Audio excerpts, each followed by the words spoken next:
Okay, so I'm just curious here. How many people could actually see me playing that game?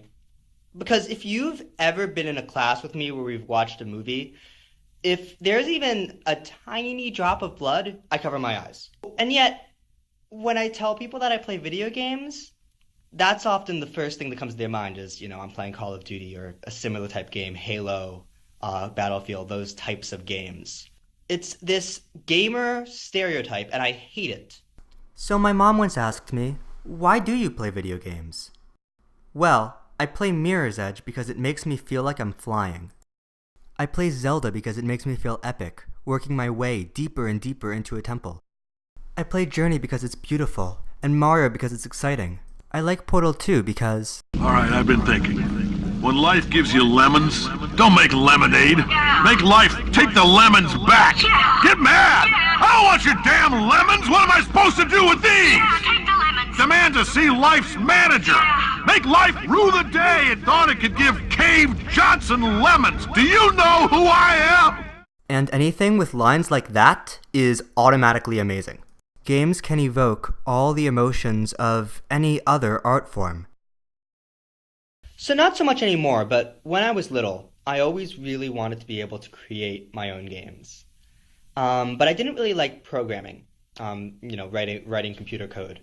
I taught myself a little bit of BASIC, an easy language, when I was about, I think, 11 or 12. I didn't really like it. When you spend entire days writing code, just your mind starts working strangely. I remember I would go to sleep and I'd still just have all these variables and numbers in my head.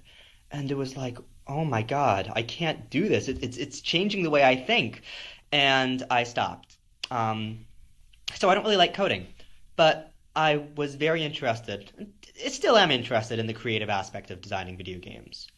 So I used to spend a lot of time searching for a tool that was powerful and versatile enough to create a video game similar to what I had in my head, but that wouldn't require too much technical actual coding.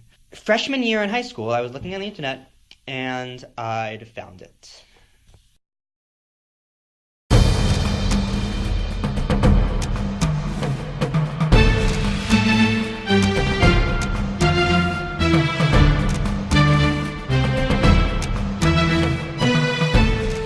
I found out about Atmosphere a few days before the first beta was released to the public. It seemed like the exact tool I'd been looking for. It let you easily select and place pieces wherever you wanted, but also gave you the power to set triggers and change settings. I immediately applied for the beta and was accepted a few days later. And then I began creating my first level. What's up, Atmosphere community? How's it going? Welcome to another episode of Jumpstart. We have a new update today, so go to the main menu and click on Update and blah blah blah to get all the latest crap. Dave Warner, Atmosphere's creative director, released video updates like this about every week.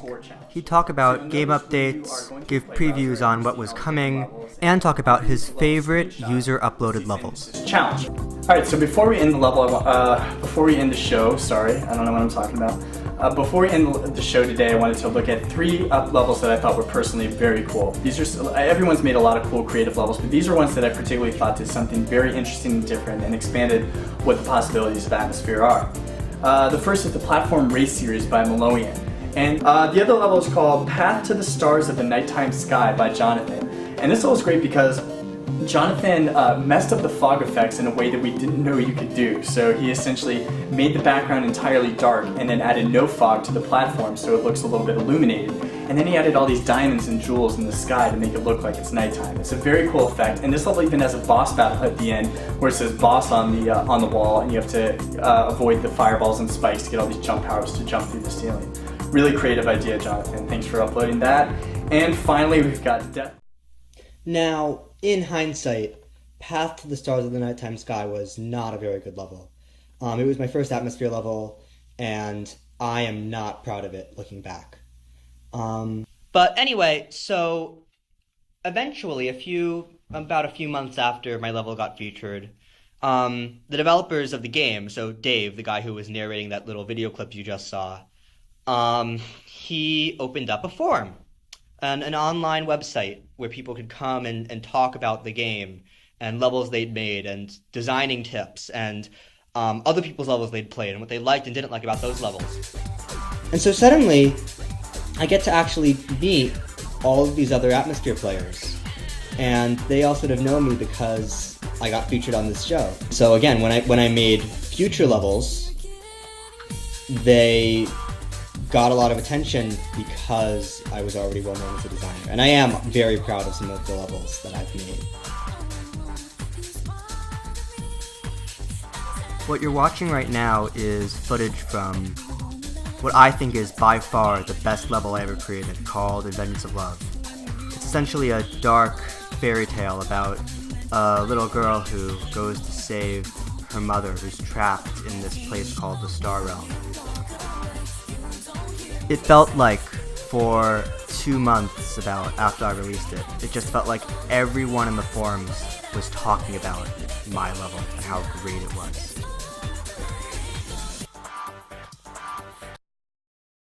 As this whole thing with Atmosphere is going on, there are obviously a lot of other things that are happening in my life. During my sophomore year, I started listening to this technology podcast called Buzz Out Loud. They'd get 4 people, 4 CNET employees, and they just get these CNET reviewer people in a room and they talk about technology news. And that was just such an awesome show. It was informative and insightful, and it was also just incredibly funny. I remember there was this one recurring joke where Tom Merritt would always try to make these segues between topics. And then this other person, Rafe Needleman or Molly Wood, would always then tell him, "Oh, that was such a good segue, Tom." And Tom would be like, well, now you killed the segue. The segue doesn't work if you then tell me how good the segue was. So just a lot of little jokes like that just made that show amazing. And I wanted to do something like that myself. So I thought, well, what's a topic that I can make a podcast about? And I came up with Atmosphere.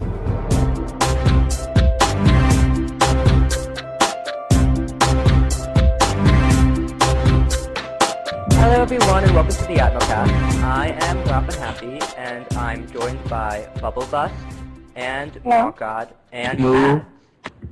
Hello. I usually let them say hello themselves, but I thought since we always have trouble with that, I'd introduce them. I guess I should have warned them first. I was actually going to suggest that to you, to always introduce us, because that's what most people do. Yeah, well, okay, that works.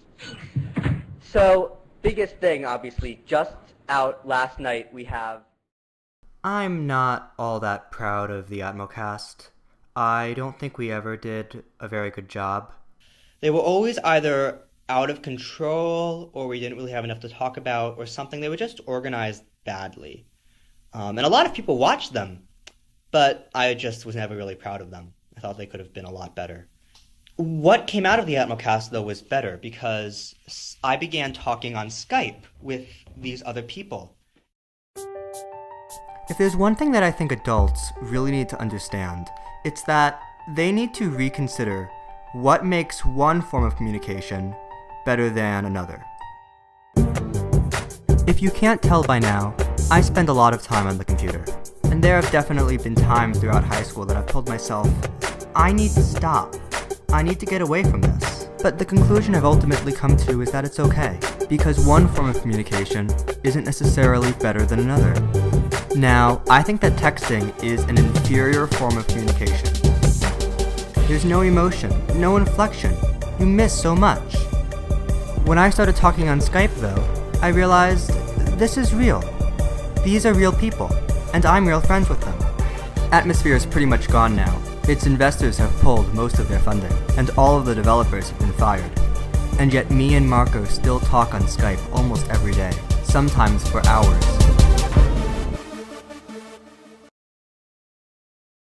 You're on your way to the park. Share your plans with your friends on Facebook.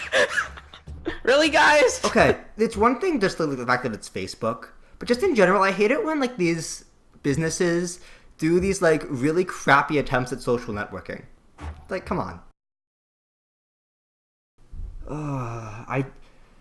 Teenage years, identity versus role confusion, questioning of self, who am I, how do I fit in? No duh, that's what being a teenager is. Like, this guy really had to come out and say that? What, that you have problems fitting in? Everyone knows that teenagers consider their identity. Wait. You find out your identity when you're a teenager? Yeah, I know. Holy shit! Isn't that groundbreaking? I thought you found out when you were like 80. Like just when you die, you're like, oh wait, Like, is that really new? This was. I thought this was just human nature, and people found out the second they were a teen. Like, oh, I'm supposed to find out who I am now. We're supposed to tie Eric Erickson somewhere into this presentation. Oh come on! That jackass. Do you remember how, at the beginning of this video, I was talking about how much I hated the gamer stereotype?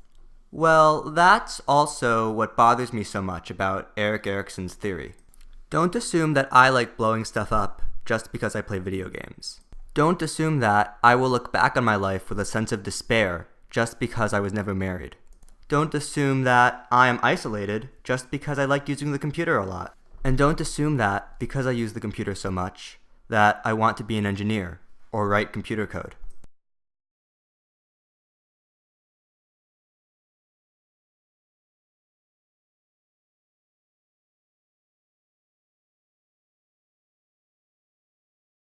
Whenever people ask me what I want to do after college, I explain that I don't know yet. They often tell me I should be an engineer because of my skill with computers, but I don't know if that's the right path for me to take. I do spend a lot of time with technology, designing video games, producing podcasts, and working on other projects that I enjoy. But none of these experiences stand out in my memory.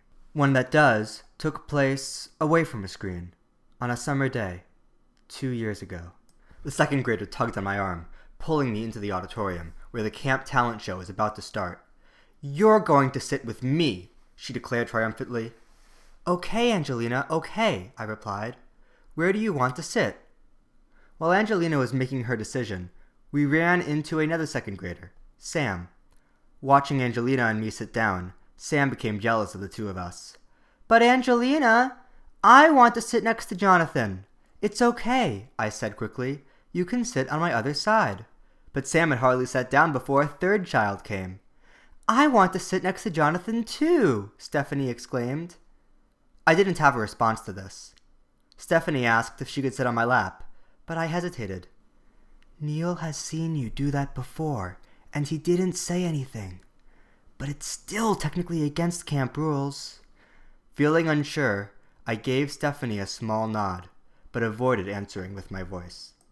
And so it was that during the camp talent show of 2010, I sat with Angelina to my left, Sam to my right, and Stephanie on my lap.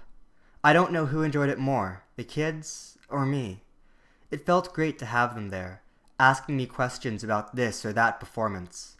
I knew that when camp ended in 2 days, I was going to miss them dearly. When the show was half over, lights turned on, and some of the older counselors began passing out ice cream. Angelina and Sam saw some of their friends and ran to join them. Stephanie stayed with me, licking her cherry popsicle, but I noticed that she wasn't smiling. Something was bothering her. When the show resumed, Stephanie sat next to me, watching silently. She didn't laugh, or smile, or tell me that whatever part we were currently watching was the best part yet. Finally, she turned to me and said, "You don't have to sit with me, if you don't want to." Perhaps I'll never fully understand how perceptive kids are. She was upset at how I had hesitated to let her sit on my lap, and taking it to mean that she was less important than the other campers. "But I want to sit with you, Stephanie," I said. Her expression brightened immediately, and she returned to her normal self. I have worked at Camp Horizons every summer of my high school years. The children smile whenever they see me, and are upset when I have to leave. But when summer ends, and it's the children's turn to leave, I'm even more upset. Ultimately, the children will probably forget about me, but I'll miss them all year long. I don't want to spend my life in front of a screen, writing code or debugging programs. I want more days like the ones at Camp Horizons, where every day felt special and worthwhile. That is the kind of future I'm searching for, and I do believe that it's out there. I am looking forward to finding it. I am the oldest in a family with 4 kids. My sister is the second oldest. She's currently 12 and will be 13 in a month. We've always gotten along really well. We don't never fight, but it's rare, and they don't last very long. I love her so much. What am I like to be with? You're fun except when you have a headache. Except when I have a headache, I'm not If you fun. have a headache. You're usually pretty energetic, and you move around a lot. I move around a lot? Yes. That's the best you can do? Yes. You're kind. I'm kind, thank you. Why do you think we get along so well? I know a lot of brothers and sisters fight. We do fight, we do argue, but not as much as... Yeah, I wanted that too. Maybe it's because we're so far apart. Because we're 5 years apart. We're 5, that's more than most people, I suppose, but Yeah, a lot of then... people are 3 years apart or something. You're kind of kiddish sometimes. Okay, so that helps when I have a younger sister? Yes. Okay. You look around a lot, so. My next youngest sibling is Lucas, who's currently 8. I don't get along with him nearly as well as I do with Isabel. I'm not sure why. Last but not least is my 3-year-old brother Daniel. He's so cute. I love holding him. He just fits so perfectly in my arms. It's awesome. The one problem with Daniel is that he won't let me tell him he's cute. If I tell him how cute he is, he'll say, "No, I'm not a cute boy. I'm a big boy." If only he'd realized that these two things aren't mutually exclusive. And now, ladies and gentlemen, the moment you've all been waiting for. Get ready, because Jonathan's about to actually satisfy Mr. Wendell's requirements! Thank you. I love you all. Except for you, Scully. Why didn't you tell Mr. Wendell when he had a bug on his head? I mean, really? What are your beliefs? I'm an atheist. Boom. What motivates you? I like getting compliments. I like getting compliments when I actually deserve to be complimented.